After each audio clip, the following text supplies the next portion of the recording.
যখনই ভোট এবং ফলাফলের কথা মাথায় আসে তখন আমরা দেখি সেই ভোটে দাঁড়ানো প্রার্থী বা ক্যান্ডিডেট চিন্তায় পড়ে যান তিনি জয়ী হবেন কিনা বা বিজয়ী প্রার্থীর তালিকায় তার নাম থাকবে কিনা। কিন্তু আজকের দিনের চিত্র সম্পূর্ণ উল্টো।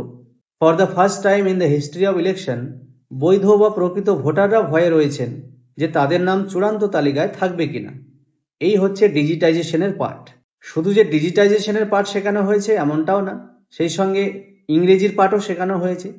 এসআইআর চলাকালীন কমিশনের সুবাদে আমরা কিছু নতুন শব্দ শিখতে পেরেছি, যেমন ডিসক্রিপেন্সি, লজিক্যাল ডিসক্রিপেন্সি, প্রোজেনি, এই সমস্ত।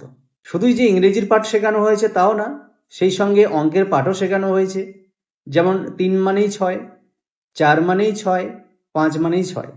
যেমনটা আমাদের পরিবারের ক্ষেত্রে আমরা 4 ভাই বোন যাকে দিয়ে লিঙ্কেজ করিয়েছি, নোটিশে বলা হয়েছে আমরা যাকে দিয়ে লিঙ্কেজ করিয়েছি তাকে দিয়ে 6-এর বেশি লিঙ্কেজ হয়েছে। তো এই 3-6, 4-6 কিংবা 5-6 কখন 9-6 হয়ে গিয়ে চূড়ান্ত তালিকা বা ফাইনাল লিস্ট থেকে বৈধ বা প্রকৃত ভোটারের নাম বাদ গিয়ে তার নামের পাশে ডিলিটেড বা অ্যাডজুডিকেশনের স্ট্যাম্প পড়ছে কিনা সেটাই আজকে দেখার পালা।